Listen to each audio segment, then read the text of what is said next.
sekundes. Nu, tagad komandas turiet īkšķis par saviem varoņiem.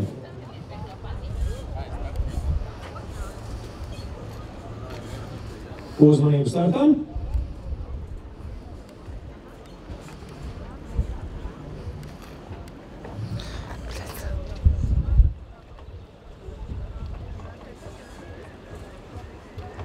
Un starts aiziet, šoreiz veiksmīgi nostartē visi no starta posta. Paļus Staņīs atrodas šobrīd iekšmalā, un viņš ar 41. numuru arī dodas pirmais. Izvirzās vadībā tātad starta taisnē, un droši vien pirmais arī nonāks pie pirmās bojas. Indija Zalmane ļoti sarežģīgs uzdevums no ārējās malas tikt kaut kādā labākā vietā. Tur pamatīgi dzīvēšanās Laura Lakoviča pavisam tuvu tā. Labi, ļoti labi, un trīs braucēji viens pie otra dodas pirmajā īstajā taisnē. Staņīs joprojām vadībā, bet ar nelielu pārsvaru Zalmane pie ārma, un Renārs Eglītis trīniekā iespraucies. Staņīs nosardz iekšmalā, Eglītis arī turpat. Nu kā te viss notiek, tā kā autokrosā. Un gluži kā autokrosā, jā, izspiež tomēr Laura ārā. Izskatās, jā, tur mazliet puikas pagrostīja meiteni, bet sacensības turpinās ļoti blīvi. Paskatieties, nekāda atpalikšana, joprojām tādā ļoti blīvā bariņā braucēji dodas nākamajā aplī. Staņīs Zalmane Paralis. Tāda izskatās šobrīd pozīcija pirmajā trīniekā. Kārls Dieviņš ar 71. numuru šķiet 4.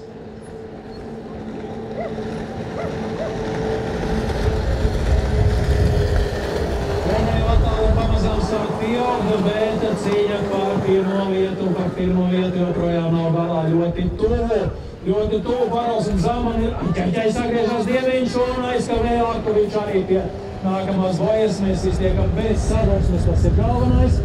Un cīņa turpinās nu jau divās atsevišķās sekcijās. Pirmais trīnieks, otrais trīnieks. Brāzmains vējš tieši junioru klases iebraucienu laikā ir parādījies. Tas, protams, sarežģīja braukšanu gan virzienā pret vēju, gan pa vējam. Tas neko daudz nepalīdz. Varbūt nedaudz ātrums. Nu ko? Zalmane un Staņīs. Staņīm jāskatās par plecu. Jāsadz trajektoriju un... Jā, tas viņam pagaidām izdodas. Zalmane paliek aiz lietuviešu. Paralis turpat aiz muguras. Kāram Dieņam kaut kas samisējās arī pie tiltu bojas, līdz ar to tā ir iespēja Renāram Eglītim un Laurai. Jā, Laura Lakovicai mazliet izjūtas temps ir šajā braucienā. Bet par spīti visām sacensības turpinās pilnu spāru. Šo laivu tehniskās īpatnības ir ļoti stingri reglamentētas. Tātad pēc iespējas jābūt vienādām ātrumlaivām, lai nebūtu tehnisko pārākumu un visu izšķir meistarību un, kā paši redzējāt, arī drusciņu veiksmes. Un divu cīņu par pirmo vietu turpinās Staņīs un Zalmane. Mazāk par diviem korpusiem starp viņiem Niklaus Paralis mazliet iepalicis, viņam jāuzmanās jau no Kārļa Dieviņa.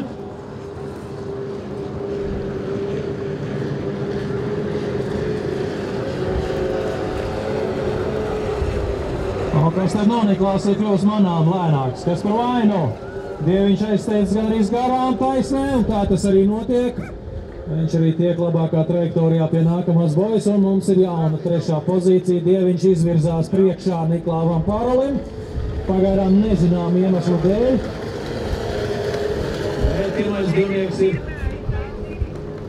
Pirmais divnieks ir izvirzījies stipri tālu priekšā, un jau šķiet pēdējais aplis. Pēdējais aplis aiziet. Nav vairs daudz iespēju, ko labot šajā braucienā. Indijai Zalmanei šī pēdējā iespēja varbūt apsteigt Staņīs šajā 250 braucienā. Un, protams, liek riskēt arī nav vēlams, jo nebūtu labi kļūdīties un kaut ko zaudēt pēdējos metros. Nē, pauze ir ļoti piedēpā, tas bija labais. Vēl vienreiz nomēn trajektoriju Zalmane, pēdējais mēģinājums, jā, Haidī! Es teiktu, ka Stainis tomēr bija pirmais. Nu tā vismaz izskatījās starta finiša līnijā, bet te bija tuvu fotofinišām. Domāju, ka tiesneši izlaiks, kurš uzvarēja, bet izskatījās Rafs Stainis. Kāda Nenija Zalman vismaz otrajā vietā, Kārlis Dieliņš šajā braucienā izcīna 3. vietu, Nikolās Karls 4. Renāls Eglīts 5. un Laura Lakoviča noslēdz šo braucienu, viņai 50. starta numurs. Nu, lūk, nevērt saka, ka tieši jauniešu klasēs ir visvairāk, ko redzēt. Jā, te nu ir. Sportiskais gars, spars, ātrums, ambīcijas un visādi pavērsieni, visi neiedomājamākie. Paldies braucējiem, paldies sportistiem, paldies arī līdzjutējiem par līdzjūšanu un nākamais starts Gliseri. Aplausi no krastā šī brauciena labākajiem un ātrākajiem. Tas tik bija pasākums, jā.